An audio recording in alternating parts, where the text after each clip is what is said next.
Welcome, everybody, to another edition of IPJ, the podcast. Here we go, the start of a new season, and we are once again at it with my co-host and friend extraordinaire, Miss Tammy Toffanelli. How are you, Miss Tammy? I'm doing great. How are you? I'm fantastic. Are you still dealing with Washington cold weather? Is it warming up out there finally? Oh, my goodness. It was 71 degrees today. Wow. Sunshine time. Yeah, it was beautiful and hot, and that vitamin D felt amazing. So we're doing pretty good up here.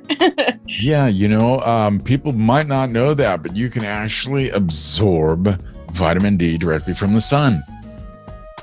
Yeah, and I'll tell you what, it's a mood changer, and it's a complete game changer. Yeah, and I did a little research to find out how much sun I would need, or how I would do this in order to get a full amount of dose of vitamin D from the sun. And it turns out you would have to strip butt naked and lay in the sun for 30 minutes on both sides in order to absorb enough sun or vitamin D to get a full days worth of what you need. But you're right, it's a recharger no matter how much time you spend out in it. Yeah, you get naked and flip it over every 30 minutes, for about an hour. You could stick a fork in it and call it done. I don't think any of my neighbors want to be seeing my butt out there naked anytime soon in the sun. So no way, not doing it. Anyways, moving on. It's been a little of a break, hiatus. As some of you might know, I went under the knife and had some surgery done on my cervical spine in the neck area. And they put one of those titanium plates in there with the 4 screws. And yeah, it's crazy. A major surgery, and an emergency one at that. That was kind of sprung on you last minute, wasn't it? Well, yeah, I kind of, my body was feeling like, I was getting pretty desperate. I mean, weird stuff was happening, and, all the tingles and numbness and everything else. And finally, the surgeon saw the last MRIs and was like, look, you got to get this done now, or you could have some very serious problems, including paralysis.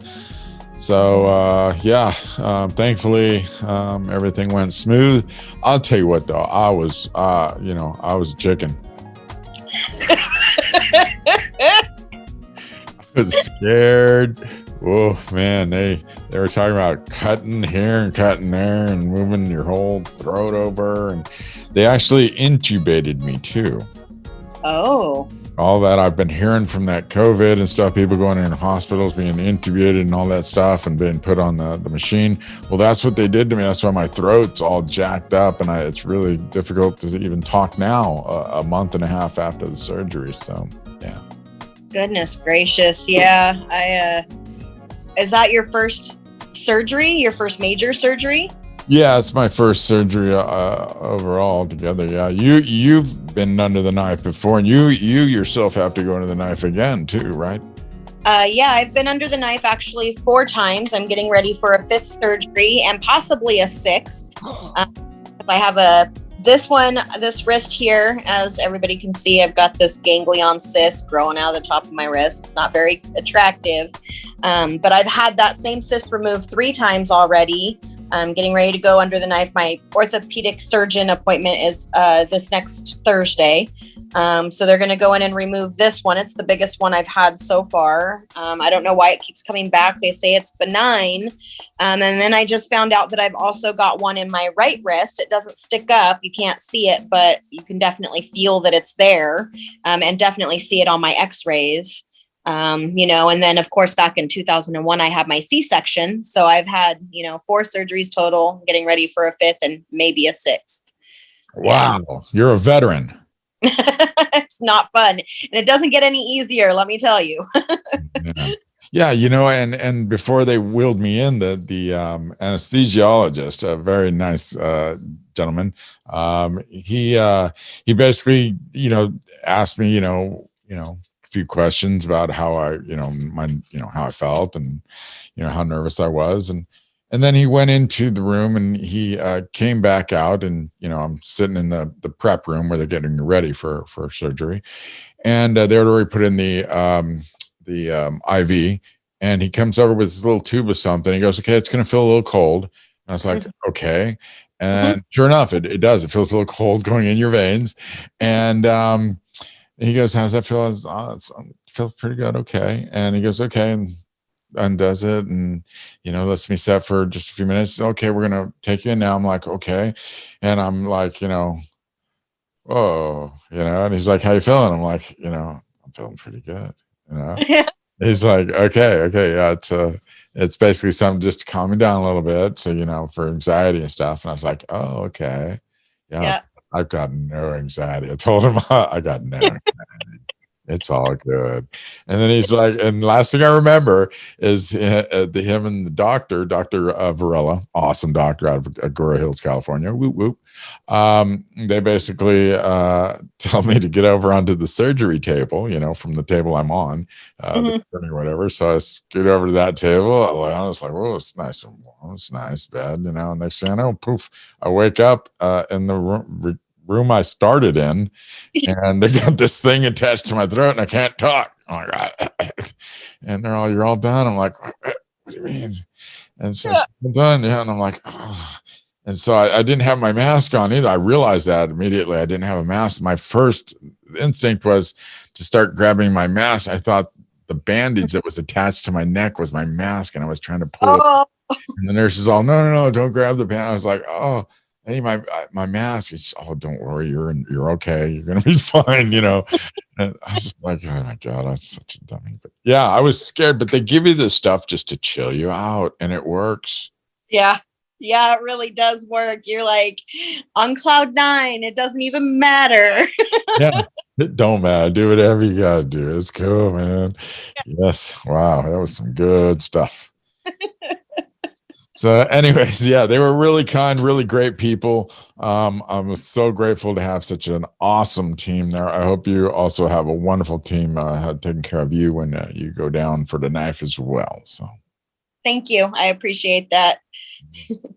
So, moving on, we've got some stuff to tell people that's been going on since we've been away for a bit, including some information in regards to your cousin's case, Ronnie Cole out of Mariposa, California. So, you want to bring people up to speed on that real quick, Tammy?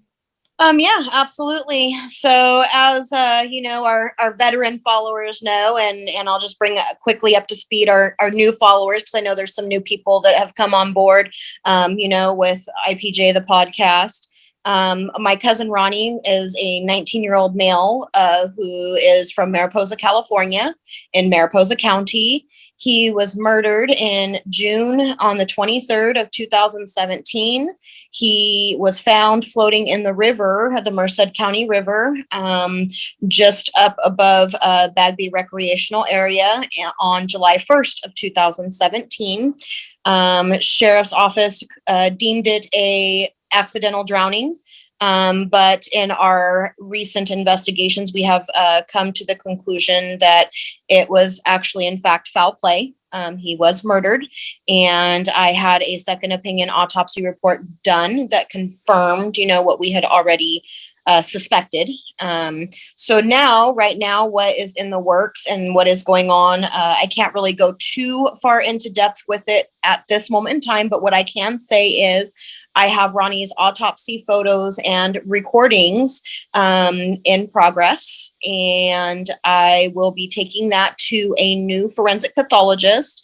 Not that Lorna was not a certified pathologist, but she's not willing to put her certification on her second opinion. So I need to find somebody who will, and I have done that. So I'm just waiting for all the paperwork to come that I need to be able to take the second opinion that's already written up and his original autopsy with the photos and recordings. Once I get that certified copy of the second opinion done, then Mariposa County Sheriff's Department, fingers crossed, has told me that they will then pursue a more in-depth investigation of Ronnie's murder. And I've also, I've been talking to 2 attorneys, so hopefully something will come of that. Wow, you've been a busy bee. Yes, I have. Fantastic. Wow. Well, that you don't get anywhere unless you get busy. So, yeah, Right. that's incredible. You've been out there making it happen for the family and getting to the bottom of what's going on. I wanted to ask you.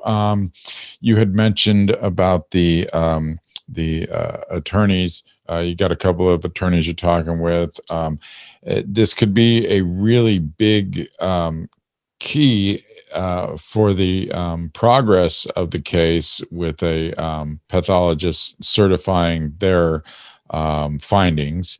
Um, just to bring everybody up to speed, the original findings were that Ronnie did not die of a drowning death. Correct? That is correct. The original findings, so in the original autopsy report, said all of his organs weighed within normal range. There were no injuries to the body, even though he had been in the river supposedly for 8 days. There was no postmortem or premortem, injuries at all. There was no fractures. There was no stab wounds. There was no bullet entry, exit, anything like that found on the body, except for severe decomposition all over. Was all there over. brain contusions or anything? So on the original autopsy report, it did say that there was brain edema, which is swelling of the brain, which makes no sense because there was no injuries to the body. However, Go ahead. I'm sorry. Go ahead. oh, that's okay. There was also pulmonary edema, which means that there is swelling of the lungs. However, the lungs weighed within normal range. So there's a lot of contradictions in the original autopsy report. So in the second opinion report, it says that organs cannot weigh within normal range in a drowning situation. If the person had drowned, the lungs would take on water, which even with severe decomposition, those lungs would not weigh within normal range. They would be heavier than within normal range. As far as the cerebral edema, again, that means swelling of the brain. Ronnie had no face when he was found. It was decomposed. It was gone. So that could be, maybe he was beat up. That could cause the swelling of the brain. And then that tissue is softened by the blood that has surfaced and bruising and can deteriorate more quickly. Fish, crawdads, anything in that water, could have attributed to that. So along the lines of, Luke Willie saying that he had beat Ronnie up, just a few days prior, makes sense. It makes sense. So I just need to get that certified copy, and then, things will, the original second opinion did crack things wide open, but this would just solidify it. Yeah, just kind of odd that the sheriff's department wouldn't be more proactive in looking at the information gathered or gleaned so far, because it's not just that autopsy report. We've had witnesses who were there who've contradicted their own statements to us and said that they didn't actually tell the truth the first time to the sheriff's department. Mm-hmm. So if they lied the first time about an accidental drowning, you would think that law enforcement's ears would be perked up and they would be looking to find out why they lied. But they don't seem to be much concern on that. No, they really don't. And there's still a couple people that I know more that were at that pool party that still have not come forward. And I would really like them to. I would really like to hear what they have to say about, and collaborate what Natalie Hefner has already said. The more witnesses from that pool party that can collaborate that story, the better. Well, with the new autopsy report, the review of it, with the certification and everything else, that's a real big key into the legal process, getting it back, getting it into a court room, if anything, even to get the case, reopened, because that's irrefutable. Once you have that certified copy saying, no, this is actually, what our findings show, then, I would assume, and again, we're talking about Mariposa County, Merced County, they don't really follow normal laws, but one would assume that they would then take action. Right. Right. Yep. I agree 100%. But we'll see. We'll have to wait and see what happens, right? Yep. So moving on, David Burkhart case. We're still working on that case, still moving full steam ahead.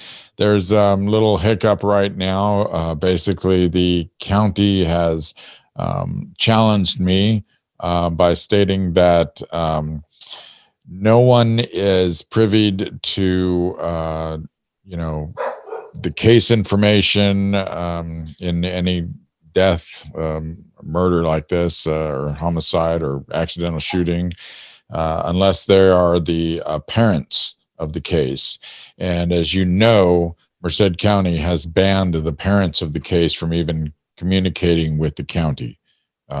So it's a ridiculous move on behalf of a district attorney who's supposed to be protecting victims and their families, but apparently this one's not. And we also have some very interesting information. So anyways, to wrap up though, we're still waiting for some things to happen, but we are going to be basically making another legal request of the county. And if they don't act on that legal request and release the information, including all the video footage that we've requested, then we will have to move it into court, and we'll probably go straight into federal court rather than state court, because as we know, California state is just not, it's not on the up and up. Would you say, Tammy? Oh my gosh. California court systems are just so, they're intermingled, intertwined from Northern Cali all the way down to Southern Cali and everywhere in between. And the tentacles run deep. And it's just really, really sad that, as one of the family members of a victim in California, you really don't have anywhere safe to go. You don't really have anybody there that has your back. And so, as a community, as a lifelong Californian myself, we have to have each other's back. We have to give voices to these people. We have to help each other, and we have to come together as communities and get these people out of office, out of those chairs, out of those seats, and put the proper people in place who are for the people, by the people. Well, there you go. So that means you have to get out there, people, and take a stand. You need to, first of all, get somebody who can stand up and run for these offices, district attorney, sheriff, city councils, supervisor seats. You, the average person, you can do it. You don't have to have a degree. You don't have to have, well, for DA, you do. There's some things you got to do there, as well as sheriff. You got to have the law enforcement background. But county supervisors, for the city council seats, you don't have to have those type of backgrounds. You can get in there, get yourself involved in your community in a positive way, get on those seats and make positive change, because then you're now in a politically elected position representing the people as the elected people's voice to that sheriff who is out of line, or to that district attorney who is out of line. And if they don't listen, then you have that representative in seat there to speak your voice to the city attorney, to the mayor. I mean, but if you don't have these people in elected positions to represent you, and in fact, a lot of the people in elected positions there in Merced County are really just in the city, are unfortunately really they're, pushing more local, farmer business type ideas instead of the local people who are suffering from criminal activities and all kinds of poverty and badness and just wrongdoing. So Anyways, I'm ranting and raving, but we got to make some changes out there and all up and down California. In fact, this year we're going to be really heavy talking about the entire state. And I know we've been digging into Merced and Mariposa County because it's deep there. But I mean, there's some stuff we got to talk about. The sheriff's department in LA County. Did you hear about that, Tammy? They started a gang. Yeah, I did hear about that. Unbelievable.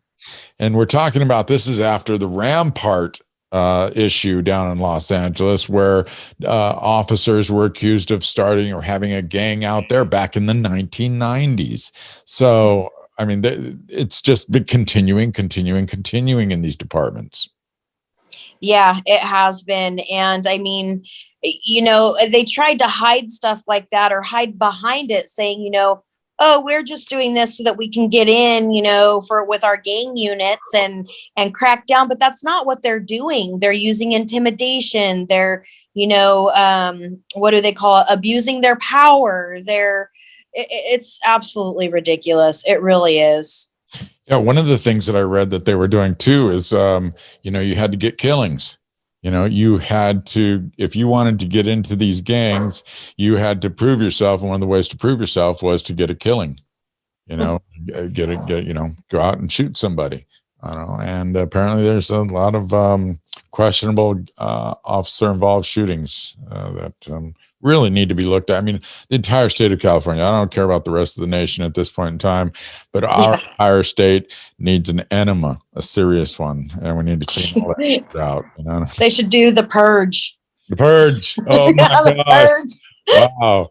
That would be a little scary, I think, because man, everybody in California come out with freaking guns like it. I mean, and not just regular guns too. I know there's some people I know that I've met that got some serious cannon shit going on. So man, yeah, I don't know about that. I'd be hiding in my basement. I'd be out there with them. No, not me. I said I'm a chicken.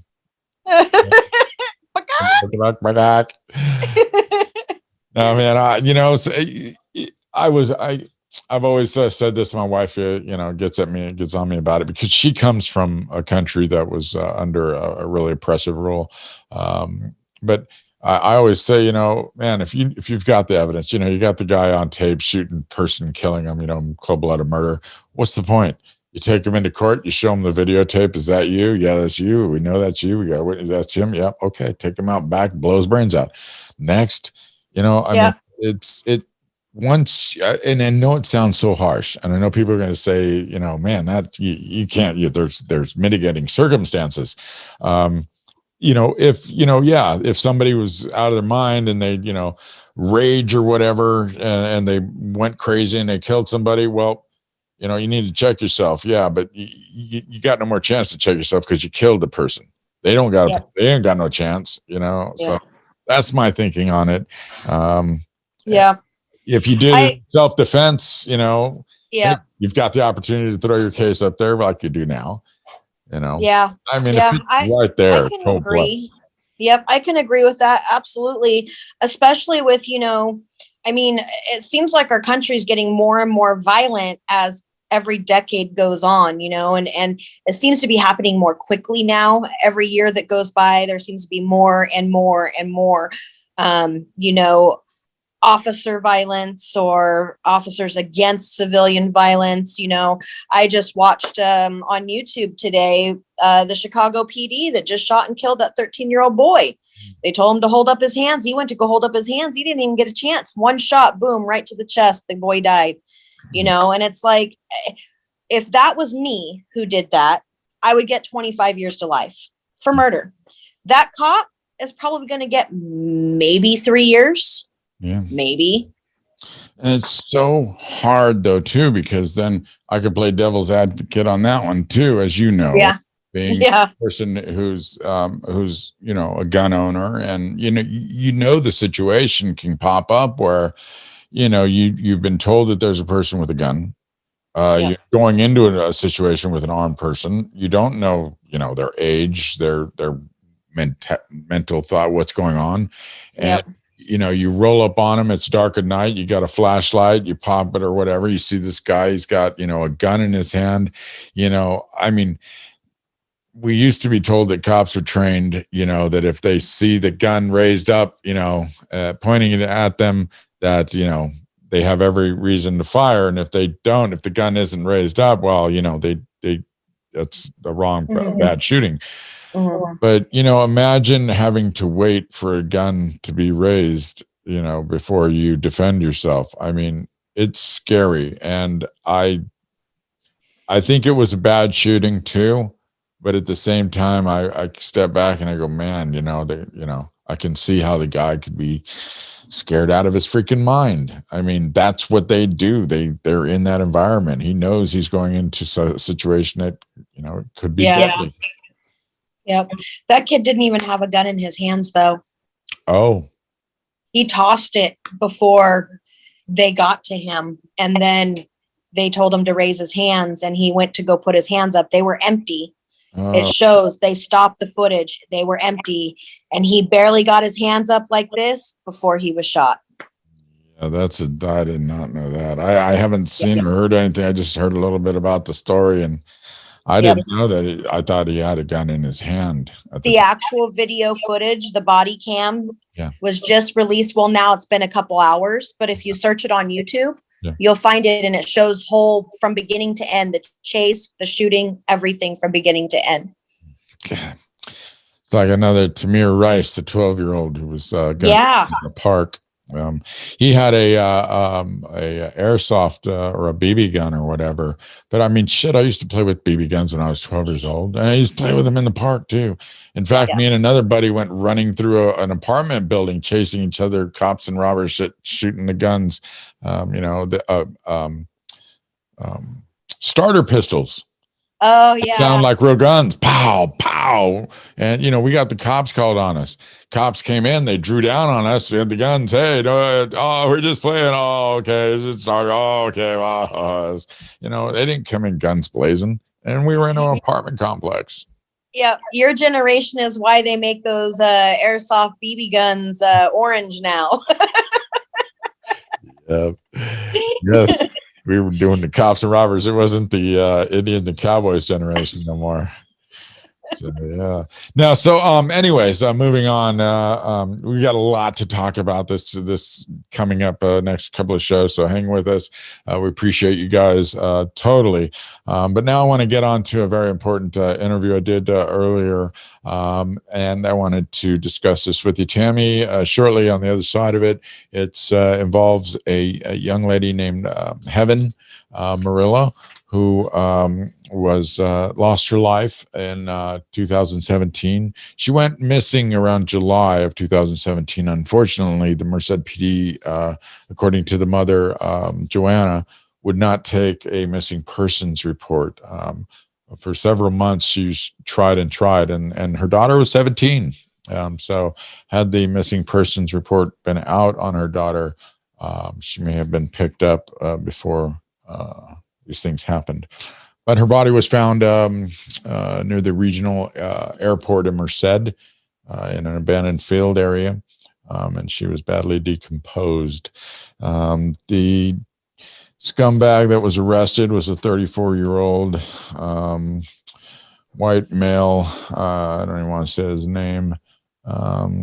And he basically was picked up text messages, social media, a cell phone ping, all led to the guy, and he was arrested for the murder. He's been in county jail for about 2.5 years, and he's basically been just chilling, eating on the taxpayer dime. 3 hots and a cot, I guess they call it. Right? Have you ever heard that, Tammy? Yep, 3 hots and a cot. Yeah, so I got my go down. I'm doing all right. And he was going up on several charges for this murder. They also have a witness who last saw him drive away with the victim, Joanna Murillo, in the white pickup. And it's just unbelievable. Anyways, the district attorney, Kimberly Helms Lewis, decided that it was a good idea to drop most of his charges and reduce the final 2 charges down to involuntary manslaughter, I believe it was. And involuntary manslaughter and giving drugs to a minor. So he's now going to get a nice little plea deal of 9 years. He served 2.5 already. He'll be released in 4 to 5 years, probably less, as long as he does good. And we'll have another murderer out hanging out in Merced, California again. Thanks to the wonderful District Attorney Kimberly Helms Lewis and her office. Sorry, that was pretty long-winded, but that's a little background. Go California. Right, woohoo. And so now we want to show you that interview real quick, and then we'll talk about it on the other side, okay? So here we go. It's my interview with Joanna Murillo, the Mother of Heaven.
All right, everyone. Like I said, we are very grateful to have our next guest.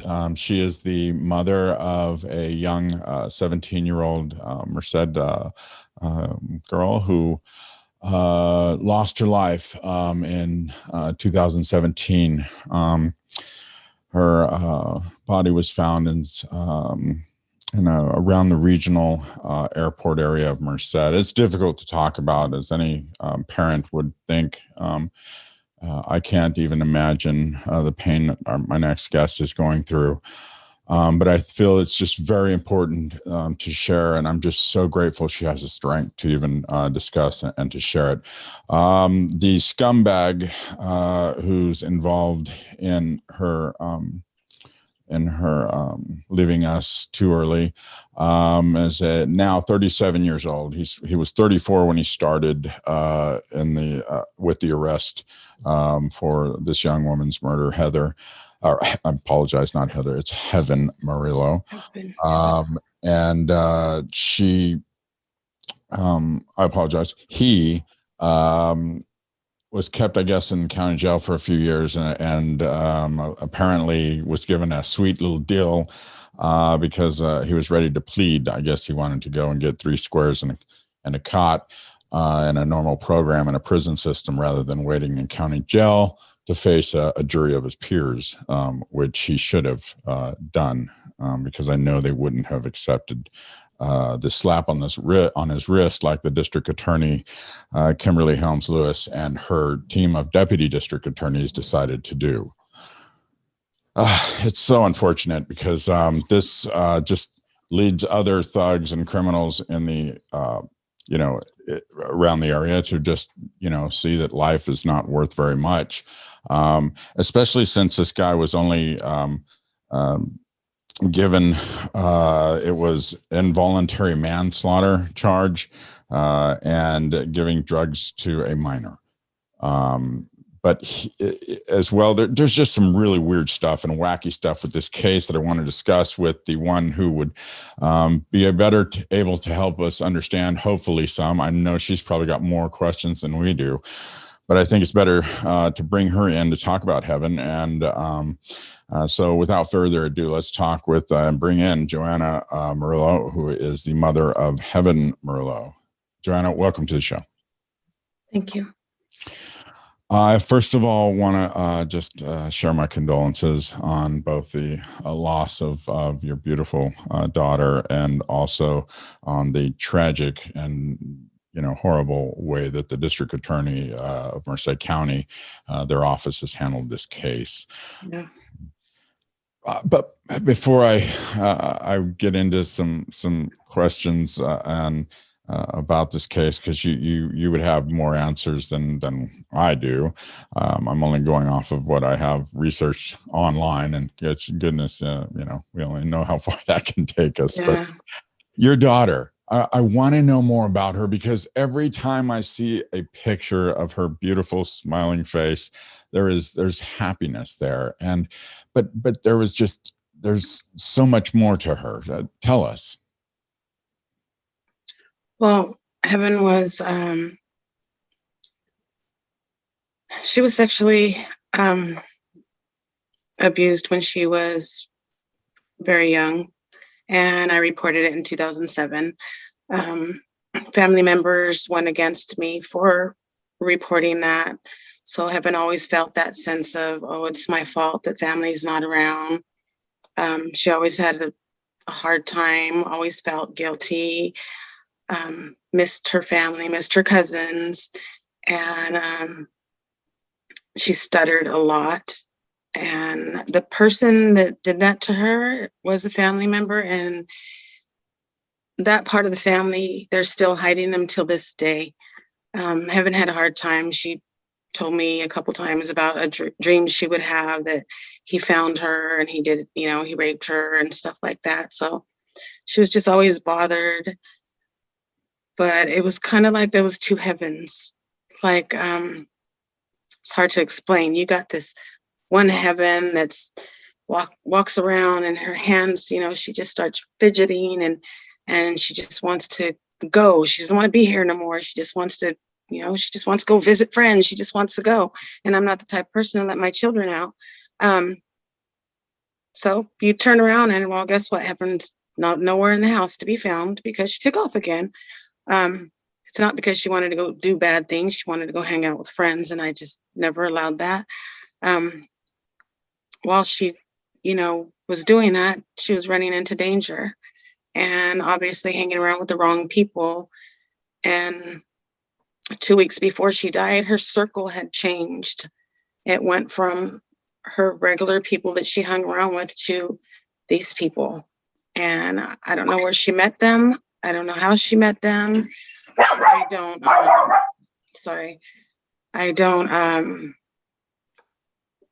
understand why my beautiful daughter would be around those type of people. They keep on saying that she did drugs with him and whatever. They're making it sound like they just had this party and Heaven just wanted to do drugs. No, he drugged her, raped her, killed her, threw her in a field, and there was nothing left of her. I have her ashes right here. I don't have anything else. There's not a grave to go visit. There's not. And the district attorneys that first had the case, it was a strong case. And they knew this. They knew it. They knew they had it. Rob Carroll called me the other day to tell me, to give his condolences and to tell me that he was disgusted in their decision. And if he was not retired and he still had the case, it would be very different. Kimberly Lewis, I met her before she was the district attorney, and she promised us that Heaven would get justice, and she lied. She lied. She let us down. She let all of us down. Let me ask you about that. First of all, you mentioned Rob Carroll. Was Rob Carroll initially the deputy district attorney on the case? He was on her case. Yes, he was a DA on her case at the time. Gotcha. He's now retired, but I had to contact him. Well, he did contact me after, but I had to contact him first because none of the district attorneys, they wouldn't give me answers to any questions. They didn't let me in on anything that was going on. So me and my family were in the dark. We're like, okay, we have this trial coming up. We don't know what to do. What do we say? What are they going to ask? What are they going to ask? We didn't know. We were just in the dark. Rob Carroll's been retired for 2 years.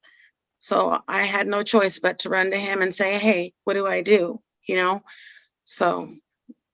Yeah, that's just unfortunate that you have to do that as the victim or the victim's mother, the family of the victim, that you would have to run to, a retired district attorney from that county just to try to get some inkling of information about the case of your daughter. It goes to show that there's obviously some very serious changes that need to be made again at that district attorney's office.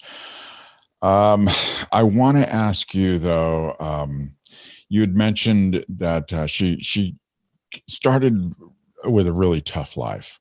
And that was at the horrible hands of a family member. And you said this person has yet to be found, or was there any, there was no charges though, that the family, they kind of protected them or protected that person against that, obviously, right?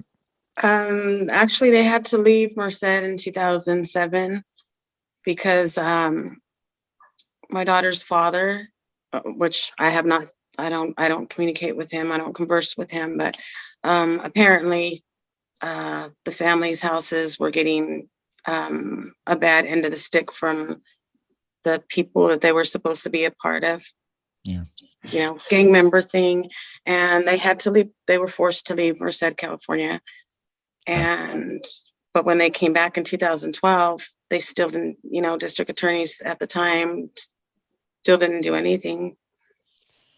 Yeah. And unfortunately, that seems to be the normal way of doing things there in Merced County, and the DA's office is not doing much of anything unless it's somebody who upsets their office or a political rival that upsets them. Then you can be sure the taxpayer dollars will be brought down against that person wholeheartedly, whether they get a conviction or not. So we've seen it many times, unfortunately. Now, the reason why I mention your Heaven's background and the difficulty that she had growing up is because when I look at her photos, when I see her face, I don't see it in her face. I mean, she somehow had the power and the strength and the spirit to really overcome such tragedy. And I can't really even say it's tragedy. It was a horror brought about by others that should have never have been. It's just horrible. But Heaven's words were always smile.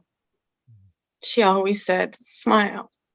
She would leave me little notes saying, Mom, I see you're sad today. Just smile will make you feel better. There was a boy that I met that was at the protest on Monday, and he was in tears, and he told me that he didn't have any friends and he was kind of a loner person. And he said, but heaven, she was my friend. She came to me and made me feel accepted. And I always taught my daughter that every time you see someone that's just alone, don't ignore them like everyone else. And you know what? From everything that I hear from people that talk about her like that, so many people talk about that. I was by myself and Heaven bought me a meal, or Heaven did this. She wasn't a bad kid. She just got mixed up with adults that knew better, Yeah, I'm thankful that you mentioned that, adults who know better, because I think that's the biggest problem with this plea deal, is that she was with an adult who knew better. The district attorney says that the case, it wasn't very strong apparently, but yet they had, when he was initially arrested, they stated that they had not only the cell phone pings of the area, but they had text messages, and they also had an eyewitness who loaned the scumbag the pickup truck, the white pickup truck that he picked up your daughter in, and which she was last seen in, and the person she was last seen with. Actually, Chad, there was a person by the name of Chad who was by the window and said that Heaven looked uneasy. And he asked her, Heaven, is this okay? Even he felt something weird. And Heaven said, yeah, I'm okay. So they went, and that was the last time she was ever seen. Before that happened, though, well, I don't know. I tend to go off of subjects all the time. But a police was called because she was drinking water in somebody else's property. And the officer did show up there, but she was already walking away. And so he didn't even bother. He didn't bother to stop her. Had he, well, they probably would have brought her home and realized she was a runaway. And then when she became missing, they refused to put her as a missing persons. I'm sorry, they forgot. They refused to put her as a missing person. Why? Because it was just too early, or? No, it had been several months already. The very last time I called them was when April 2018, and a week later is when they knocked on my door to tell me that body was my daughter's body. I don't understand. I mean, I've never been trained as a law enforcement officer, but I tell you what, if I was handed your daughter's case, I think I could have done a whole lot better than what they did. And I don't know anything about law enforcement. These guys are the trained professionals. Yeah. I don't get it. So I want to ask you though too, is Heaven your only daughter? No, I have four daughters. Okay. Heaven is one of my four, and I have a son. And a son. So you have a total of 5 children. Yes. Including Heaven, right? Yes. Okay. How are the other children holding out? We take turns having our good day. If I have a good day, one of them's having a bad day. Sometimes I don't even know when they're having a bad day. I could just tell by the bags on their face. I don't even hide when I'm having a bad day anymore. We'll be watching TV and I'll just start crying because something triggered me. And then I'll just wipe my tears and then just continue watch TV. And they're like, they don't even see me crying anymore because they're so used to it. That's just our daily life. And that's okay. Because you've lost a huge part of your family. All of you understand that. And you're allowed to grieve, and you do as you need to do, especially when you're being victimized again by the district attorney's office, which is just unbelievable. Please give your additional children all of my love and blessings and positive thoughts and strength to all of you during these difficult times. I really wish you would have gotten some sort of justice from this district attorney's office in the county. 9 years, we look at that. I know some people are saying, well, he got 9 years. Well, there's a guy out of Merced County that just got 54 years for a home invasion killing. I was just looking at that right now. Right before we got connected, I was just looking at that. How does that make you feel when you see that? I mean, it makes me sick, but these people are Hispanic, and I seen one before that 2 of the Hispanics had shot at a cop. They only shot, but he got life in prison. He's getting sentenced to life in prison. How does that make you feel? It pisses me off. I'd never like to. I don't play the race card. my family, we're all different, races, but this case just kind of, there's so much that's not right. I mean, under all his charges, like he got a charge for a drug charge while he was in jail. I think it was January 2019. He got a drug charge while he was, in protective custody. That's not on there. If you look it up right now, it's gone. It's like if it never existed. There's another charge that he had, something about explosive devices. Because I remember screaming when I read it, and I said, what did he try to do? Did he try to blow up my daughter? Or, what did he try to do? And I was freaking out when I first seen it. And then if you look it up, you notice that that's not even on there. So just things disappeared. And, like I said, no communication whatsoever. They would send advocates to call once in a while, to call me, but they didn't know what they were talking about. They would just call to tell me, oh, well, you have court date or you don't have a court date. And, I never got any information. We literally didn't have a voice. Me and my kids didn't have a voice. When they said, I'm sorry, they put I just read something earlier, and it was from Gateway News, and they said that we were okay compromising with that plea. That's not true. That's not true. We didn't compromise anything, because when the district attorneys came to my home to tell me that that's what he got, I said, no, I don't agree. I want a trial. And they said, well, it's too late. This is already done. So in other words, well, you can shut up now, because, this is it. This is what we're doing, and you have no say so. Yeah. So now, in California legal system, that kind of, well, I can't say kind of, it is unfortunately the way the system runs, is that the district attorney's office, can make that decision on their own and not consult the family. The only reason why a district attorney typically would make such a decision is when they don't have enough evidence they believe in their own minds to prove to a jury of their peers that this person committed the crime. I would say to the district attorney, if you didn't have ample enough evidence to charge this guy, or to take him to court and prosecute him, then why did you waste the taxpayers' dollars for 2.5 years keeping this guy in jail? Yes. They even found a picture that he drew of how he left my daughter's body in the field. Wait a minute. Where did they find this picture at? In his cell. It was I don't know if it was his diary or whatever he was writing in, but they found a picture that he drew of how he left my daughter in the field, how he left her body there. Who else would know that?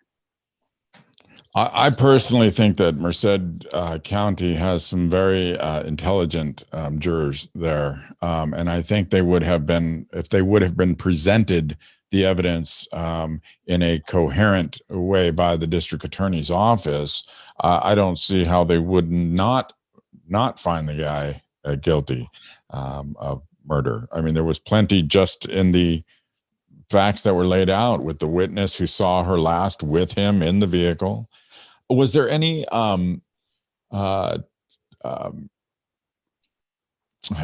during the autopsy, was there any rape tests done or anything of that nature? No, just the fact that the communication through social media, that's how they figured out that they did have sex. But they don't know, or they didn't test her body after they found her body though for any kind of there was nothing left. Yeah. I couldn't even get a lock of her hair. There was nothing left. My God. Wow, I'm so sorry to hear. But then again, when I asked them to put her as a missing persons, they refused. So they wouldn't even look for her. So maybe if they would have found her body in time, they could have took more tests to figure out what really went on.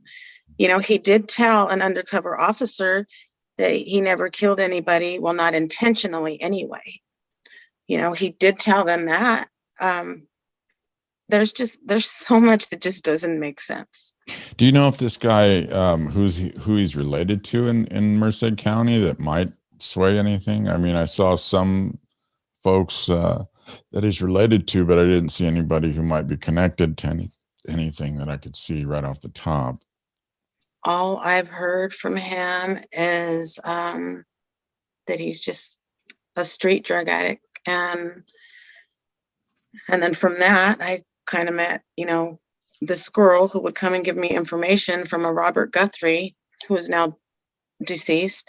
And he knew everything. He literally knew everything. And he said there's a video.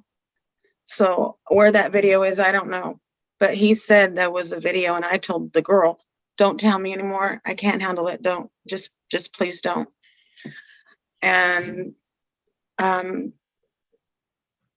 the sergeant kept telling me that don't talk to her. Don't listen to her. She's crazy.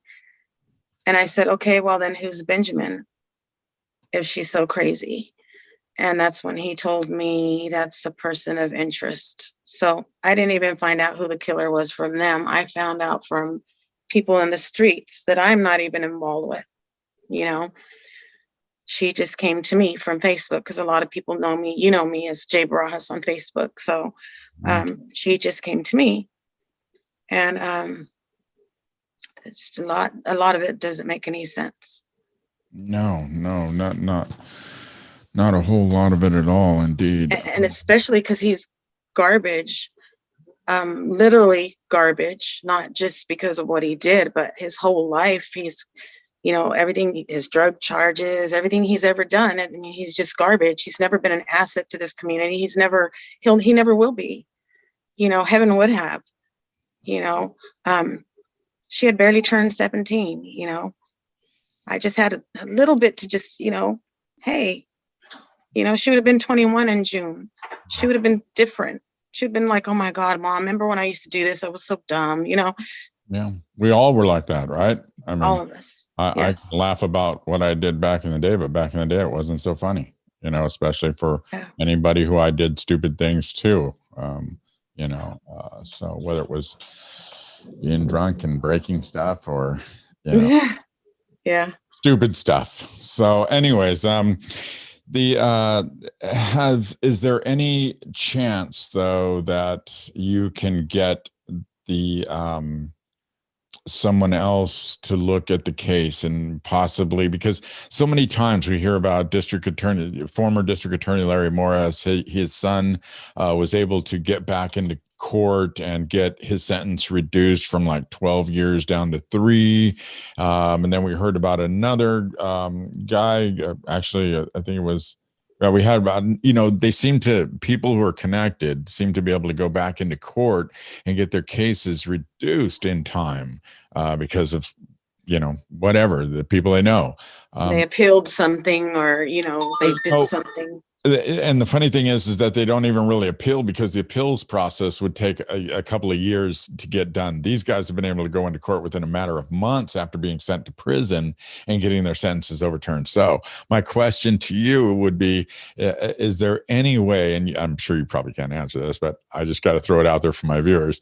Is there any way that you can possibly get somebody on the federal level or state level to, you know, that's in the judicial system to take your daughter's case, you know, throw out this, you know, plea bargain, and, you know, have another court take a look at it, or force the court to take a look at the case again for charges? Is there anything possible like that at all? Do you have an attorney representing your family that can help you with that? They didn't. I've had the community tell me, make a GoFundMe. We're all behind you. We're all behind you. And I said, what's the point? They purposely made a sentencing so close to the plea deal that they know I don't have time to do all that. They know that we don't have money for a lawyer right now. They know that. They know what game they're playing, and they know who they're playing it with. You know, I worked all my life, and I actually had went back to work when Heaven was missing, and I worked one day after her funeral. After her funeral, and then I can't be around people. I go to the store. They'll play her song, and my daughters will be getting me up off the floor. It's just really embarrassing being in line, and something just traumatized me. I'm traumatized, so something just triggers me, and I'm just there crying with the money in my hand, and the people are looking at me like, okay, what's wrong with this weird lady, so I just try to stay out of the stores. I try to stay out of crowds of people, and I have my anxiety is really, really bad to where I stutter the way my daughter used to stutter, and I've never stuttered before. But do you think that there's going to, do you have any faith or religion in your life at all? Or do you have really close family beyond the kids in your life? we are apostolic. Okay. We go. Well, and the reason why I bring that up is because now is a real good time to lean on that, that foundation, that whether it be a faith-based foundation or friends, family, whatever that foundation is, really lean on that, because you need to in this time, and it's okay. If I saw you break down crying in line at the supermarket, I'd probably turn around and want to give you a hug and just tell you it's okay, whatever it is. Hey, I'm a human being. I'm here. You need a shoulder. Let's do this. And I'll cry with you. And I hope others do too. If you see somebody in line doing that, Well, I was in Costco one time, and I don't know who was around me. I just remember, that I was like that, and I just remember hands rubbing me, rubbing on my shoulder, in other words, hey, it's okay, or we understand, or I don't even know. But I have in and outs of the first year, and I do remember that. Well, God bless those people who understand and realize when a human being just needs a moment, And some of us don't want to be touched. So if we say we don't want to be touched, then step back and give that person their space, and it's okay. Don't get offended by it. And there are those that, like me, I like a hug, and sometimes I like a shoulder. So be willing, be human to each other. And wow, I'm really just blown away by the continued though abuse of you and your family by the system after this scumbag did what he did. I just hope that you can get to that moment or that point where you're able to kind of slowly but surely you'll hear the song, but you're able to maybe hold that trigger down a little bit and get through it just a little bit better. I know it's not going to happen overnight. So no. Yeah. You've been in Merced all your life? Yes. Wow. Yeah. Yes, and I can't wait to get out of here. Yeah.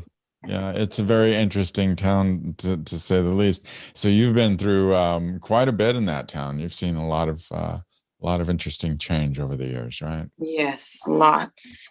Yeah. Your other children, are they in school? They're getting ready to go to college? Is there some big things happening there? Well, my youngest she's still in college. Oh, great. And she had graduated during the pandemic, and my 22-year-old, she is studying to pass a test for a business that my other two daughters are in. So so she'll be joining them in that business, but she also still wants to start her college back up. Nice. So you've got some good positive past going on in the family. And what about the your son? How's he coming along there? Oh, my son, he works in healthcare just like the rest of us, and he has tough time. Yeah, yeah, I'm sure. I mean, all of you, I'm sure, and then it's completely understandable. Like I said, so your family is in the healthcare industry. Yeah. Yes. Oh, thank you for everything you guys have been gone through during this pandemic, and then also having to deal with this case and everything. Wow, I thought I had it tough. Wow, you guys really are fighting a tough day every day. But Yeah. they say that things that you know that don't break us make us stronger, I guess you'd say. Um, so, I mean, and I know it's probably no condolence, but I hope this somehow makes your family stronger. And I just really wish you all the best. Thank you. Are you going to be putting together a GoFundMe account or anything? I haven't started it. Tomorrow we are going to protest again in front of the courthouse Okay, what time? at 9:30 in the morning. Okay. We'll meet there at 9:30 in the morning. The other protest on Monday, two police officers were walking by and I thought we were going to get in trouble. I thought they were going to tell us to leave, but they actually stopped, tell us that they stand behind us. And that meant a lot. That meant a lot to us. Awesome. That is awesome. Yeah, because a lot of times the officers work really, really hard to investigate and find these scumbags, and then they turn the case over with all that hard work that they put together in those reports to the Yeah. district attorney's office, and then the district attorney's office plays politics with it. Yeah. So I'm really grateful to the officers for doing that too. That's wonderful. So Joanna, to you and your family, I really, like I said, wish you all the best, and I'm so grateful and thankful that you can come on and discuss the case a little bit with us to understand what happened, because it was such a shock too. I thought the trial was going to be coming up, and I thought everything was going to be moving forward, but then all of a sudden, boom! I mean, it was a shocker, I'm sure, for you as well. Yes. Yeah. Yeah.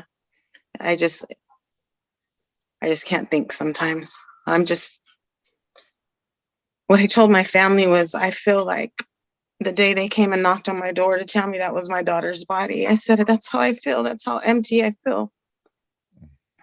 But I try so hard, I try not to cry in front of them so much, because I used to just so much. I mean, all the time, and just I barely started trying to not let them hear me so much, but then that happened and now I'm just back to the same, I just don't care.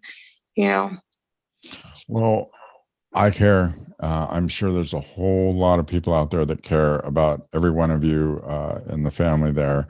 And I'm sure if you need something, you need to reach out. Have they offered any kind of counseling or any kind of victims support or anything like that from the county? They haven't even, I'm involved with the victim witness, but even they haven't even called me since they came and told me, since the detectives came and told me that, what they allowed anyways. I haven't heard from anyone. The only ones I've heard from was Channel 30 News. Someone from Gateway News wanted to interview me, and that's about it. Well, and Channel 30 did a pretty good story, I thought, too. I saw that story. Yeah, That was really good. And also, you have my permission, because I know you see All Heaven's videos. Mm-hmm. You have my permission to grab one and play that too. Great. I was going to ask you, yeah, we'd like to do a little medley before we open it up with her photos and some video of her. Like I said, man, she's incredible. And I'm sure you've probably got 4 others just as incredible there with you too. And I'm just so sorry that I mean, a loss for you, but it's a loss for the world too, for all of us. And it's also they're not giving such a great message to the children that are going to be hurt in the future. There's more Goddards out there. What are they going to do? Say, oh, well, let's slap him on the hand too, because that's how weak we are. You know, obviously the district attorney's office with Kimberly Lewis up there as well, they're not very strong. You know, because if they were, they would have been as strong as they were in the beginning. But all of them are not there anymore. And they have these new people that weren't there to see us cry, to see us fall apart. They weren't there to, you know, just see everything that's here, everything at firsthand, what happened to Heaven, how it happened. I've seen a bailiff cry, you know, I mean, the others are not there anymore. Now you got these new people that are like, oh, okay, this is just case to me. You know, it's not a big deal. Yeah. So this Goddard guy,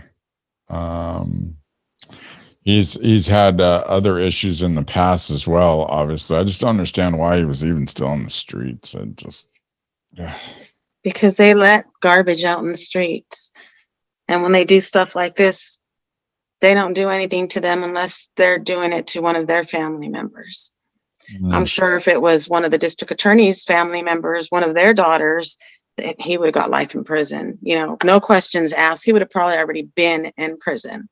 But no, like a lawyer told my friend, he went to speak to a lawyer for me, which is his friend. And he said that lawyer told him, well, she's brown. They don't care. They're not going to do anything anyway. Mm. You know, that seems to be the running mantra, believe it or not, with others that I've spoken with who are trying to get justice in Merced. There's another young man who was shot and murdered in Merced, the city of Merced. The police, I don't know if you've heard about that case, David Burkhart. Yes. And they know who did it. In fact, the guy was just recently in county jail again. And they refused to do anything. They refused to go after the guy because, of course, he testified in favor of the DA's son at the time and got the DA's son out of jail or out of prison. And so, you know, I guess he was being rewarded. And it's a pattern that makes Merced County look like one of those counties that, hey, you know. It makes me wonder, what did Goddard have to offer that they all of a sudden, you know, and how did those charges all of a sudden just disappear, like if they never existed? Mm-hmm. And even Colby said, well, I don't see that charge here. And I said, it was there. We took screenshots of it. You know, I don't know. It's just, it doesn't sound right to me. And I don't know. I just wish, I don't know. Well, I wish they really would have just stepped up to the plate. I wish Kimberly Helms Lewis would have shown that she was really the person the people elected her to be. But time after time, she's proving that she's not that district attorney that we thought she was. So I've reached out to Merced City Council member that I spoke with you about, and he is eagerly hoping to hear from you. So reach out to him. I did message him. Okay. Hopefully he's going to respond, or he has responded. He hasn't responded yet. Okay. Get on it. You know who you are.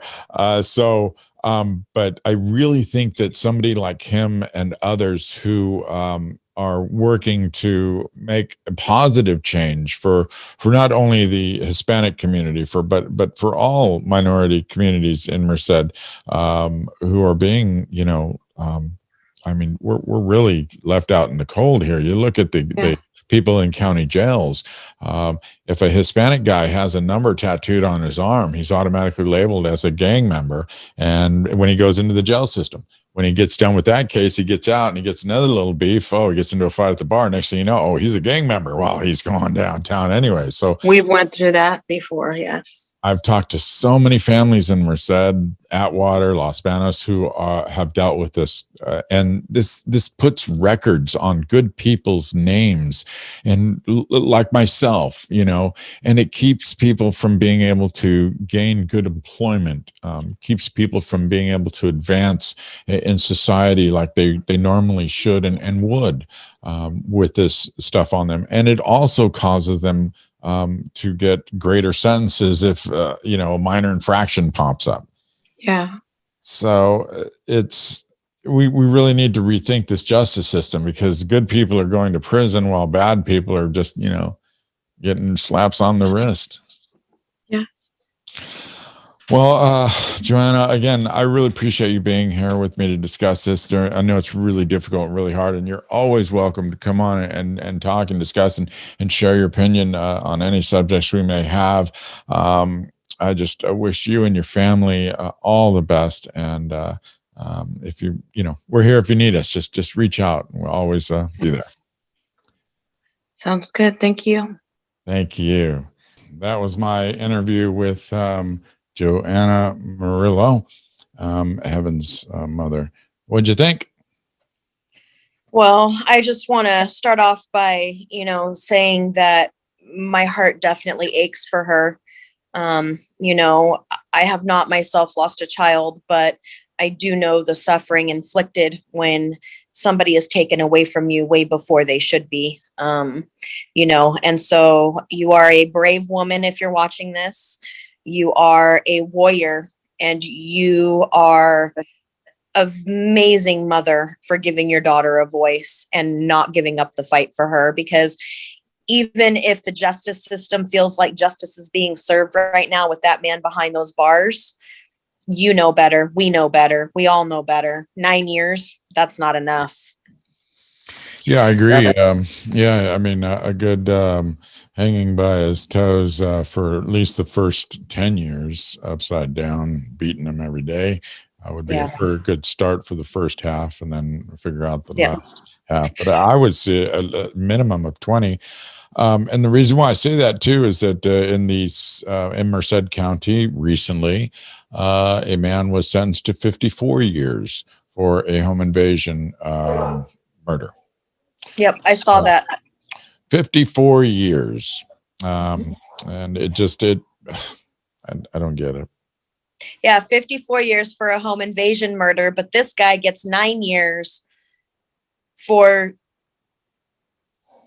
involuntary manslaughter and giving a minor child methamphetamines.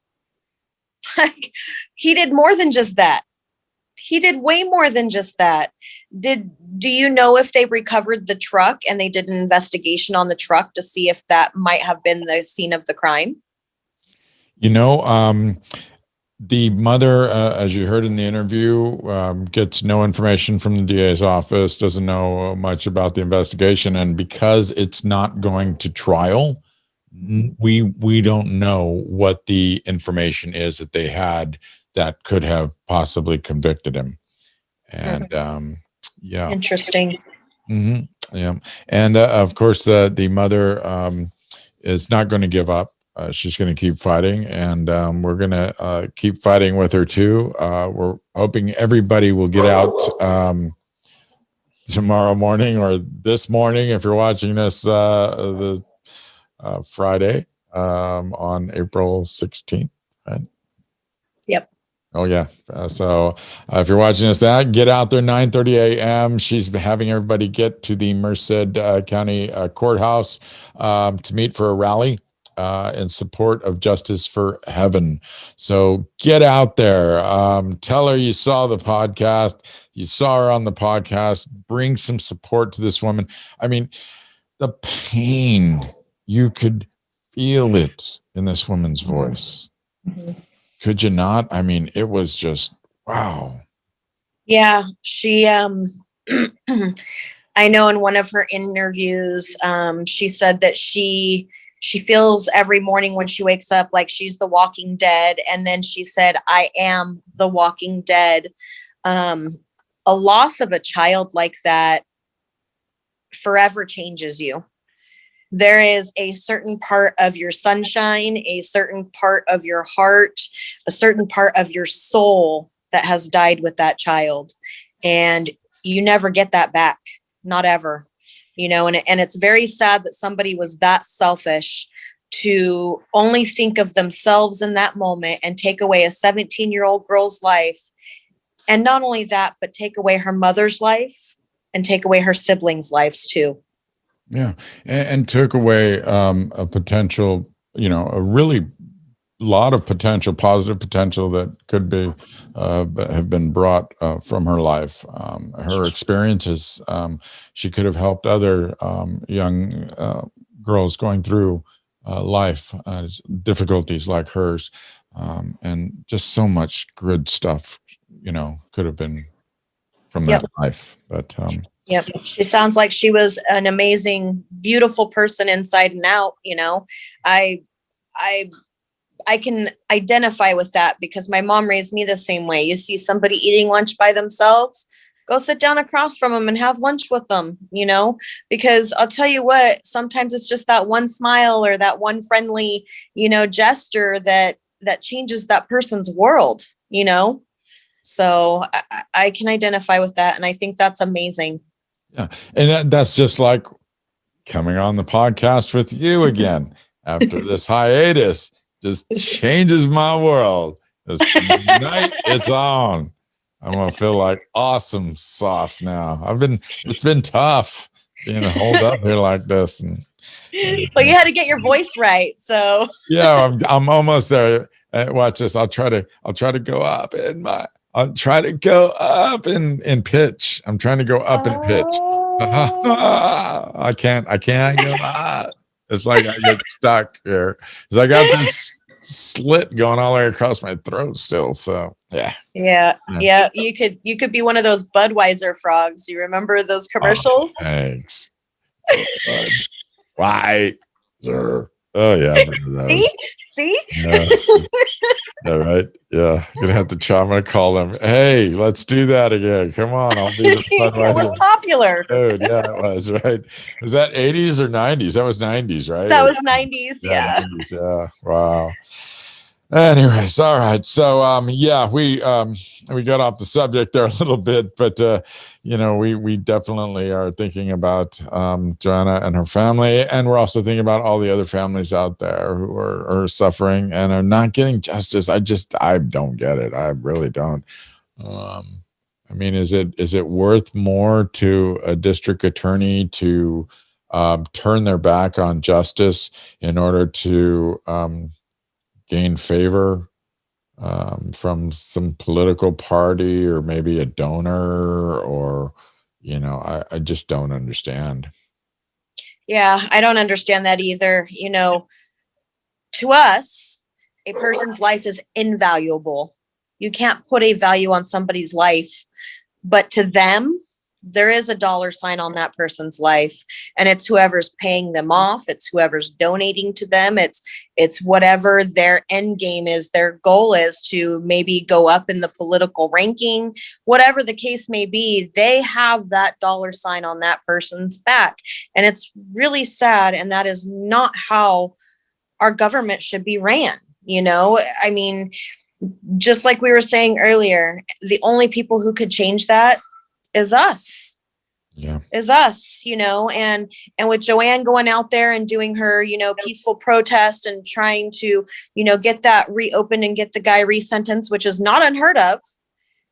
Luke Willie did it. He got himself resentenced to a lesser sentence for a violent crime, so it happens all the time. It's not unheard of. So good for her, and good for anybody who goes out there and helps support her and giving her daughter a voice and making sure that Heaven gets the justice that she deserves, because I'll tell you what, it doesn't come easy. It does not come easy. Amen. That it does not. And you're absolutely right. She definitely deserves justice. And 9 years is not justice. It's just not. My dog agrees with that.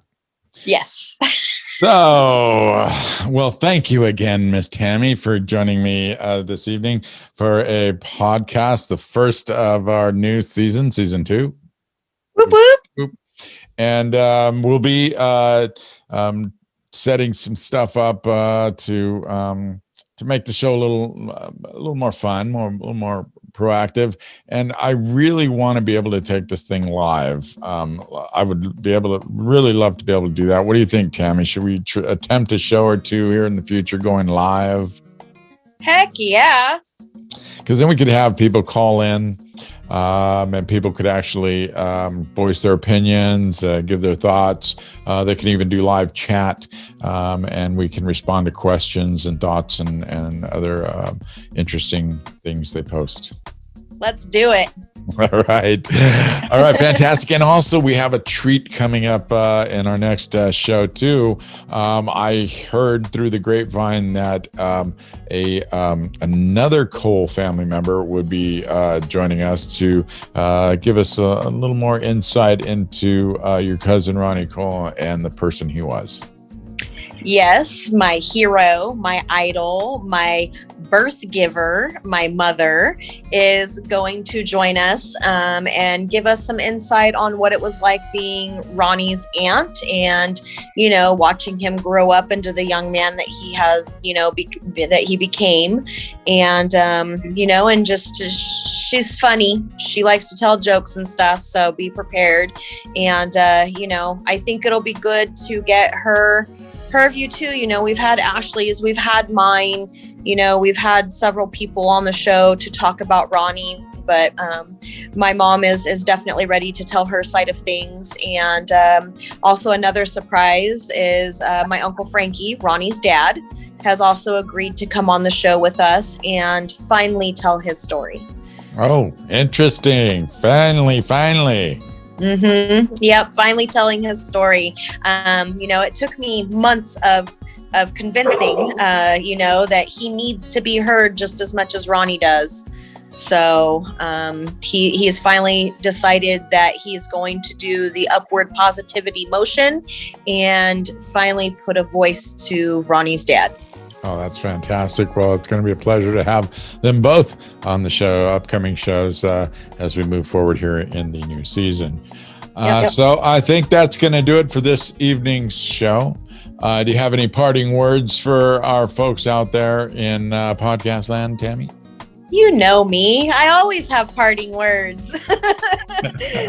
So for all of our fellow YouTubers, if you would go ahead and click the thumbs up button down there at the bottom and like our video, and then go ahead and hit the bell so that you can, be notified. And don't forget to subscribe if you haven't done it yet, and share, because the more the merrier. Sharing is caring in this situation. And we absolutely love you guys. Thank you for watching us and supporting us as we, go on our endeavors. Yeah, absolutely. Thanks for everyone. We've been able to expand our subscriber base, which is really awesome, like you're saying. And it's been really fun watching it grow and seeing people get involved and helping to share their voices, because that's what it's really all about here at IPJ, the podcast. It's really all about your voice. We give you the opportunity, the platform. That's why we're here. And let's have some fun with it this year. And we're open to your suggestions too. You got some show ideas, some things you want us to talk about, maybe somebody you think we should interview. Let us know. Let's get involved. Let's be a part of it. Because after all, at IPJ, the podcast, it is your voice. So use it.